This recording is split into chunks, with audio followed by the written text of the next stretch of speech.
Hello, welcome to Emotional Badass, where Moxie meets mindful. I'm your host, Nikki Eisenhower, life coach and psychotherapist. And on today's episode, I'm discussing highly sensitive people and the guru of illness.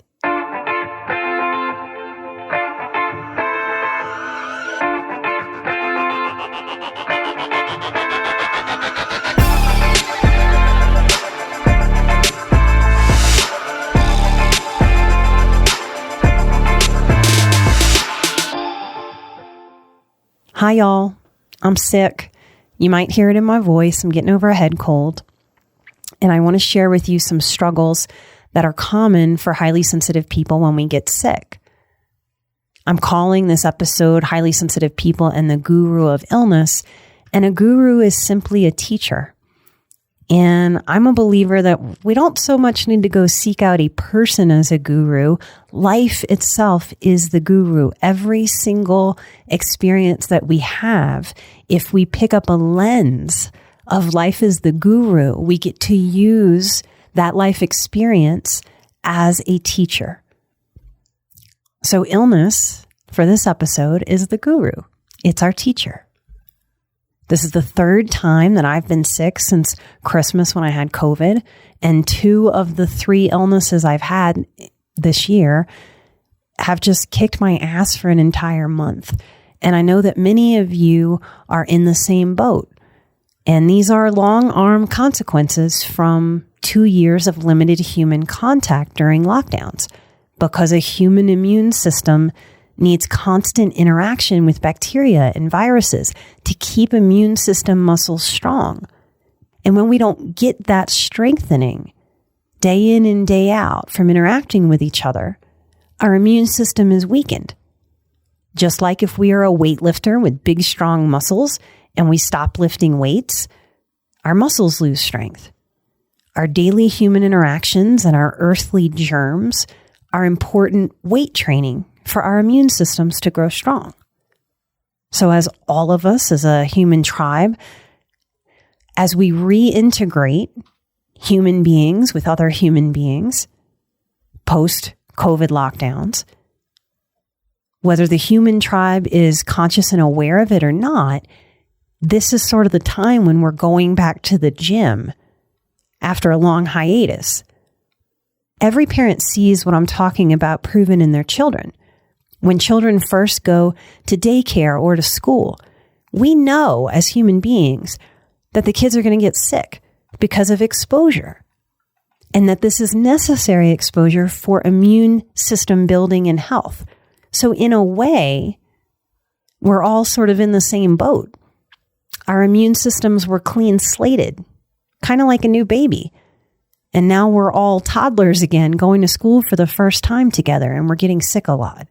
So I thought I would use the fact that I'm sick again, and many of you are too, to talk about these struggles and allow illness to be a teacher. So here's the first big struggle I want to name. As highly sensitive people, when we get sick, we tend to feel a lot of frustration and a lot of anger and a lot of self-pity. Now, what fuels these feelings? Well, I think just in general, for the average person, even the non-HSP, it's just frustrating, right? And we get angry. Our human egos don't like when we get sick because illness takes over our lives. We feel powerless. We didn't choose to get sick. That sickness chose us, and we didn't have any say about it. We have to put our tasks and our projects on hold to tend to our illness, to let our bodies rest. And whatever cootie we are dealing with, we have to let it run its course. We just don't have control over it in the way that our egos would like or might even expect. Illness winds up meaning in this way a certain amount of surrender. It sort of forces us to let go of our own ego's expectations to be able to do all the things. Our egos resist that surrender. For highly sensitive people, we tend to have an added layer. It's not just that we're highly sensitive, so we tend to feel just more and more deeply. We also tend to feel behind as a tribe. And by behind, I mean we often feel like we're lagging in life. We're not where we expected ourselves to be.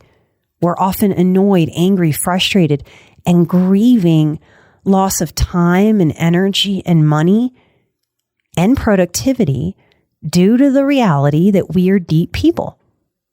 And that means we have a lot to process, more than the average person. And that process takes time and energy and money.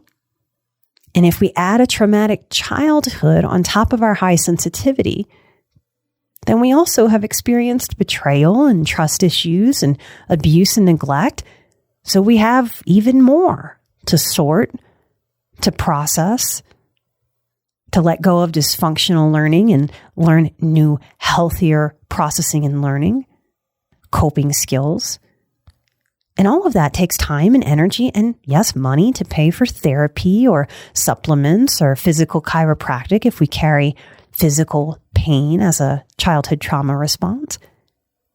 And our inner child goes, that's not fair. We shouldn't have to do that. So in healing, it is a natural part of the process to resent the hell out of this reality, that it seems to take more for us to process and move through life. And getting sick feels like a cruel, mean trick that the universe is conspiring against us to hold us back and never let us get ahead. This is how we start to go into that self-pity on top of the frustration and the anger. And it's not useful, but it's a common, easy process to slip into, to be on that pity pot. So here are my tips about how to manage this. Well, we've got to get off the pity pot, y'all. And we have to get off the pity pot and the drama that the pity pot loves, and practice acceptance of what is. When we aren't in acceptance, we are kind of in drama. And if that's a new idea, it might be one to sit with. Process is different than drama. And if we come from dysfunctional homes, there tends to be a lot of unnecessary drama. And so we learn drama versus effective coping. So we don't want to activate ourselves in terms of fighting ourselves and fighting the fact that our body is working on an illness. That fight becomes an unnecessary drama that wastes our energy.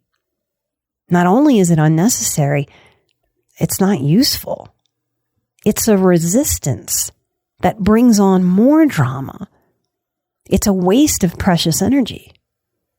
It's actually mean, unkind to your own body to be frustrated, annoyed, angry at the fact that you're having to deal with an illness because your body is working very, very hard to heal and process the contagion that you caught. We do well to focus on and practicing being reasonable and grounded with expectations. It is on each of us to stop the damn near delusional expectation that we're going to be operating as if we're well and healthy when we're not. Do you hear how that's unnecessary drama, even though it might be a really, really, really common way of being? Oh my goodness, I'm so sick. I hate it. I can't stand it. Like we're burning up energy when we do that. Shoulds are irrational. Here are some examples. I shouldn't be sick. Well, people get sick. It's natural for us to get sick. Here's another should. No child should ever go hungry. Well, many are hungry. It's a reality of what's happening in the world and always has been a reality. Here's another should. Politicians should be honest. Ha! Politicians often aren't honest. I should be able to feel safe everywhere I go. This is a very popular should right now. In every environment, I should be able to feel safe. That is my right. That is a should that is being taught and spread right now. Being alive is risky, and dealing with feeling unsafe is required to have a good life. It's part of being alive. It's the reality. People should work on mental health more. the reality is that the average modern person isn't interested in working on mental health. And I am, and that makes me different. In healing, we learn to deal with what is versus what should be. And this is how we learn to stop shooting on ourselves and shooting on life so that we can actually use our energy to work with what is. And that's part of what moves our lives forward. HSPs who stick with shoulding tend to feel very, very stuck. Here is some healthy self-talk that I use myself when I get sick. And it's a practice, you guys. And every time I get sick, I have to come back to practicing it. So here it is. Yeah, I shouldn't be sick again. This is a bit of acknowledgement. We want to acknowledge and then shift quickly, not get mired down. So, yep, I shouldn't be sick again. But I am. I don't want to be. But the best I can do to speed my healing is be patient and peaceful so that my body can use its energy to recover as quickly as possible. I surrender to this illness. I will even allow myself to enjoy this restorative downtime that the universe has conspired to give me through this illness. And despite the crud making me feel icky, I'm going to try to be peaceful. It's okay and right to let go of any and all expectations to show up in my life as if I have a healthy body when my body is sick. I love myself when I'm physically strong, and I love myself when I'm physically sick. My worth is unchangeable. My worth has nothing to do with my productivity. Life will wait because it has to. I am important, and I prioritize my healing to the best of my ability, and my best changes moment to moment. Bonus points for you if you're picking up that I'm sneaking in one of the 4 agreements, our best changes day to day. Here's the other dynamic around sickness that has the potential to be a really strong teacher in our lives. There seems to be what I can call a tragic cluelessness of mind and body connection. And this took me years and years to figure out. I hope it helps you take care of yourself in the future and puts words to something that is hard to put words to. So let me try to break this down. When my body catches an airborne contagion, I can't consciously know that I caught it till a tangible symptom shows up, like sneezing, snotting, coughing, vomiting.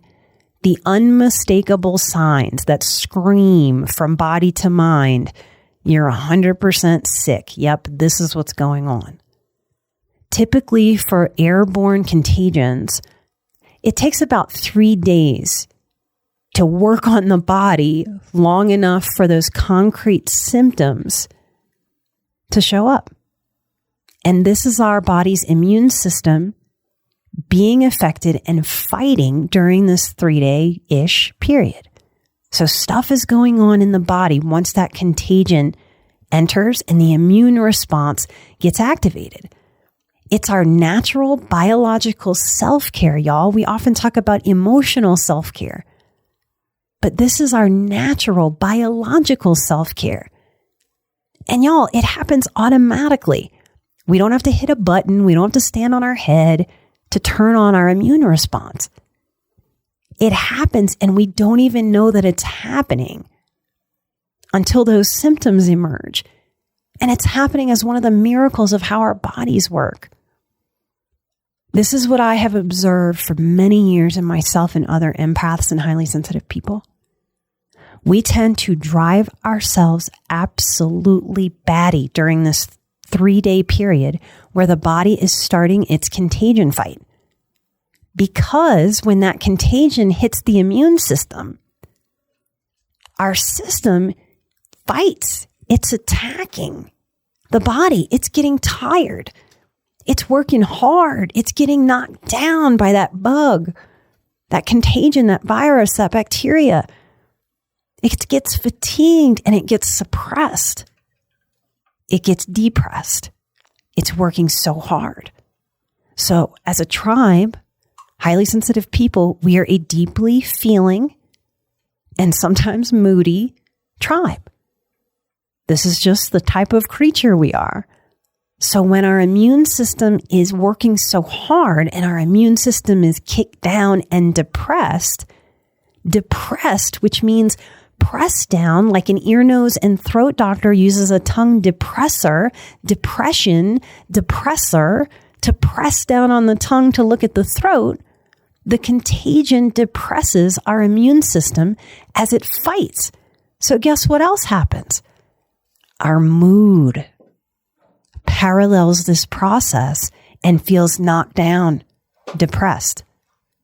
This is what I mean by a tragic cluelessness of mind-body connection. I'll speak in I statements to teach this concept.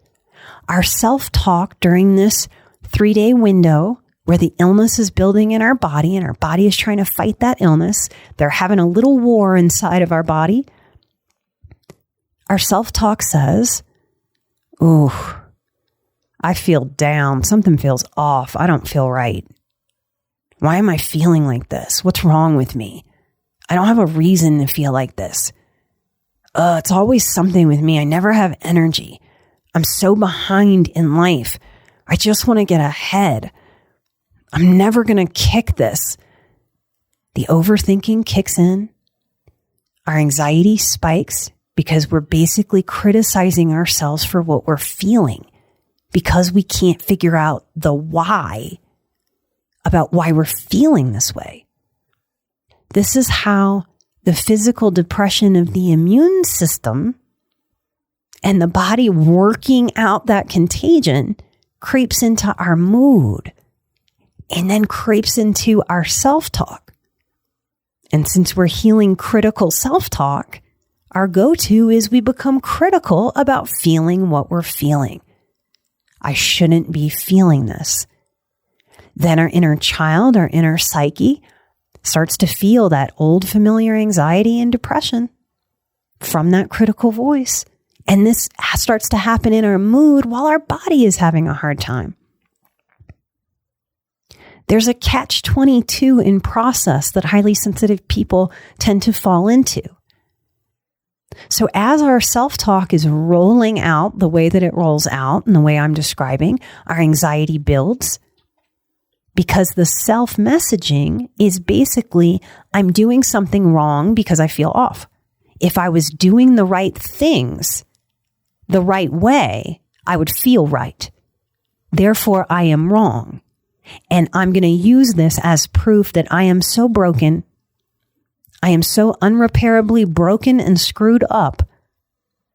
Shame, shame on me. Down, down, down on self. And this becomes a self-torture from the critical voice. The overthinking that the critical voice inspires. Burning up precious energy while the body is trying to use its precious energy to fight that contagion.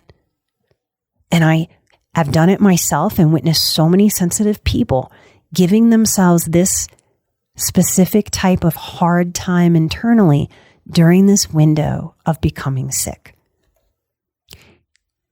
It's only when those tangible sick-proving symptoms show up that we start to release or relieve ourselves from this self-torture.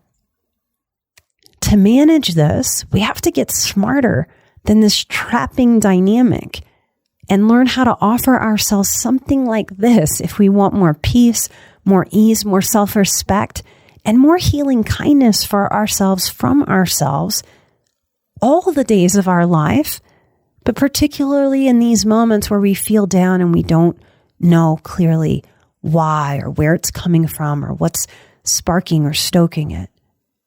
So what I want to offer is that the next time that you feel a wave of anxiety or depression or darker self-talk that seems misplaced, especially when it's out of the blue or feels like it's out of left field, And you don't easily have the reason for the feelings, because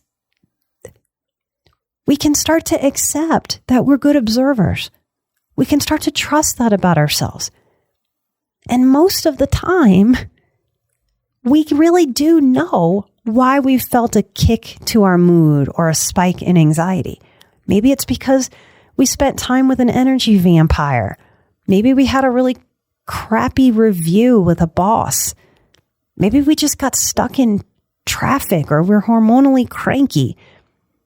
We can often figure these things out. We can see them. We don't have to look under every rock in the forest. They're just there.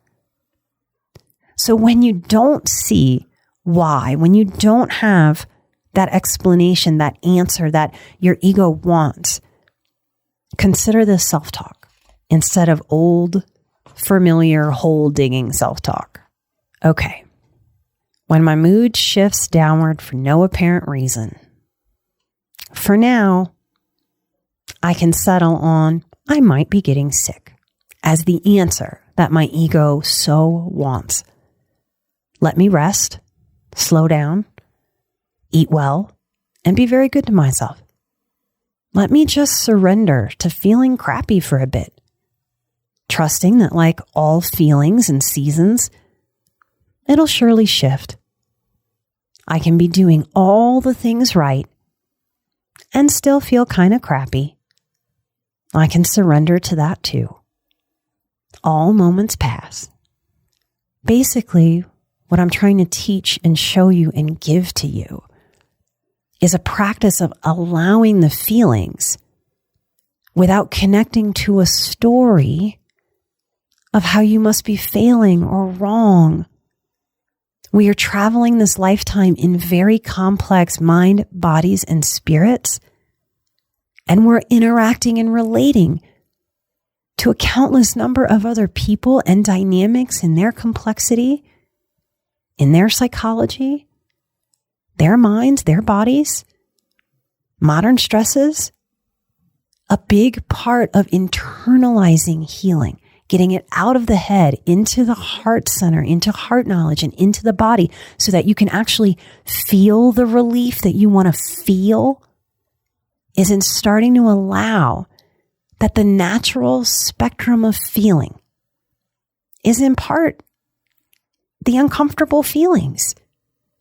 And it doesn't mean that you're doing something wrong necessarily. It just means that you're alive sometimes and it's uncomfortable.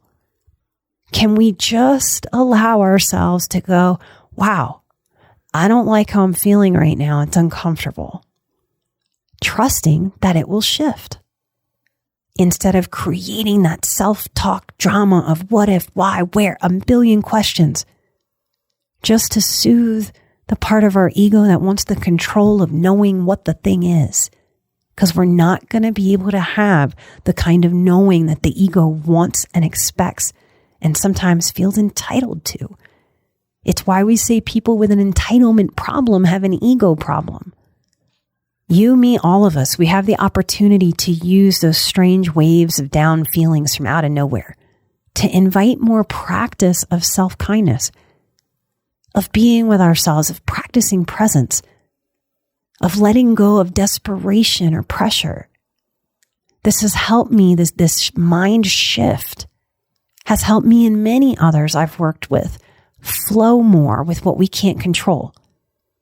Flow more with what we don't like about certain moments of being alive, like the unknowns and the illnesses we can't prevent or escape despite our best efforts.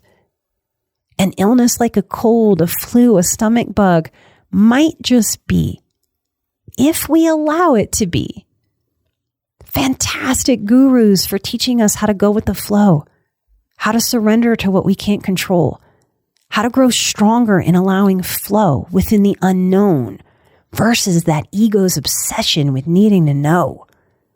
We get to know when we know and not a moment sooner. There's such an available peace to letting ourselves be kind and supportive, especially during the moments of our lives when we don't know. This is even more important because of this reality I didn't realize till living with my now husband, Chris, and producer of the show. My husband, he has a stronger immune system than I do. Now, how do we know this? Well, the entire time we have been together, every time I have gotten sick, and I do mean every time, Chris has either gotten sick himself for a glaring fraction of the time that I have. Something can knock me out for a month, and I'm not kidding, he's sick for 24 hours. And absolutely back in action very, very quickly. Very often, he reports just a little tickle of a cough, or a little tiny slight headache, or a slight little tightness in the chest, or a stomach cramp. He's over there having a little stomach cramp while I'm vomiting what feels like everything I've ever eaten since the beginning of time. Without my full-blown symptoms presenting and showing themselves to me and him, often Chris wouldn't even register that his body had caught a contagion and was in the process of fighting it, because his immune system is so strong and robust that he doesn't express that full illness symptomology like I do. So the implication for us as highly sensitive people is that sometimes our bodies may feel depressed and anxious because of this immune response, because of this body fighting off whatever random contagion. And we might never, ever, ever, ever have the confirmation of those full-blown illness symptoms manifesting. So I've wondered, for me and many of my clients over the years after being with Chris, I wonder how many times we're overthinking and overprocessing and trying to figure out what's going on, when actually what might just be going on is our body's fighting some kind of little bug, but we'll never know. Sometimes questions are more important than answers. So in summary, I'm going to end this episode with questions. Maybe sit with some of these questions if they resonate with you. Maybe pull out a journal. Are you willing to let go of the self-torture of trying to figure out the why of random waves of depression or anxiety, or any down feeling?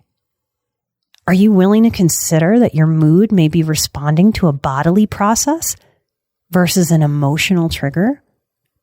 What might happen if you worked on accepting that you don't have to try to figure yourself out so hard, crunching in your mind, chewing and chewing in your mind, using so much energy?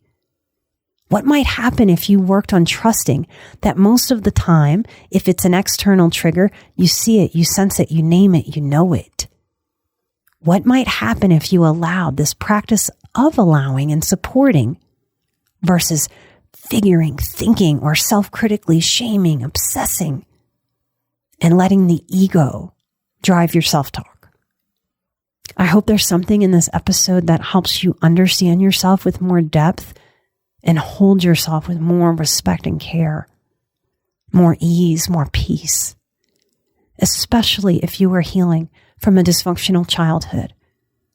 I believe for you, even if you don't believe it for you, that you deserve, you are worthy to learn how to have more peace and more ease, the kind of peace and ease and joy and happiness that we want every little baby, every little toddler, every sweet little elementary school kid we've ever seen to experience. We can look at any random child and see very clearly, of course, they deserve that. Well, you do too. And if you didn't get it as a kid, I hope that I'm able to represent an example that healing is possible and that you really can give peace to yourself, even if you've never known it. The next live stream topic, inspired by what I'm calling the newest medical trend of let's medicate everyone for ADD, is focus and attention. So come join at Patreon to ask me any question you have about focus and attention as a highly sensitive person, as someone healing childhood trauma. I'm excited to announce the winner of our Patreon Pay It Forward. You might not know, but one of the things that we do at Patreon is we pay 10% forward. Not 1, not 2, not 3%, not a percentage after we account for expenses, a full 10% of everything that comes in at Patreon, we pay it forward.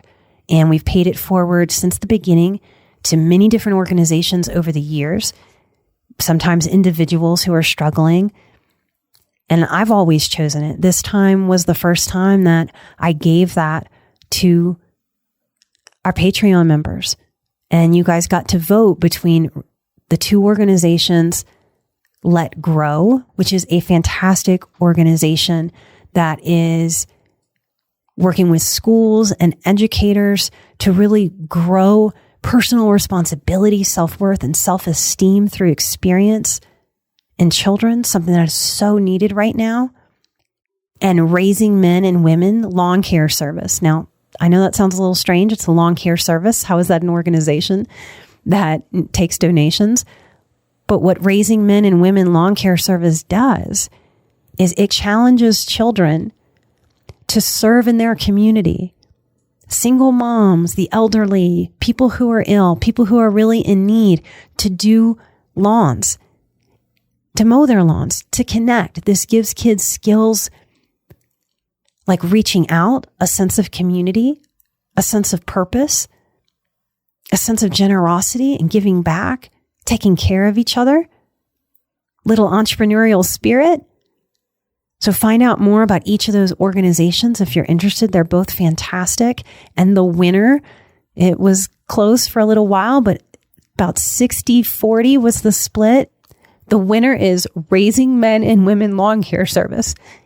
And you're hearing me tear up, in part because I'm sick, which I just explained makes us more emotional and a little more raw, because it's the biggest gift we've ever been able to give. We're giving $2,300 to Raising Men and Women Lawn Care Service. Many years before doing the show, I would just repeat over and over again that I wanted to get to a place in my life where I could give, I could be generous, I could donate. And the reason that I can do this is because of you at Patreon. So this isn't me doing this. This is all of us doing this. There is such a butterfly effect, you guys, when we take our energy and we just put it towards what is good, what is in the light. And when we work to heal ourselves, there is this butterfly effect. I very much believe that when we do the work to heal ourselves, to grow ourselves, we are doing the work to heal the world, one person at a time. Thank you, Patreon, for helping all of us give this gift to Raising Men and Women Lawn Care Service. Let Grow, I want you to know that you'll be the very next recipient. If you want to be able to be a part of donating to the next Pay It Forward, come find us at patreon.com/emotionalbadass. When you're there, you're going to get all of the content that we have been putting there for you exclusively there. It's nowhere else. It's not on our website. You can't get it anywhere else. You can't find it on your iTunes feed. There are over 50 episodes. And in that community, it's a little smaller. It's a little cozier. I sometimes go a little deeper, even a little more into some of my story. If you want those episodes, you get them absolutely instantly. You get every live stream that we've ever done. You get access to all of them. They're archived. They're waiting for you. And you will immediately be able to participate in the next live stream topic of focus and attention, asking anything that you want. And I mean anything. Light and love. I'm an emotional badass. You're an emotional badass. And together we are where Moxie meets mindful. Light and love. And I'll see you right here next time with a brand new episode. Bye-bye.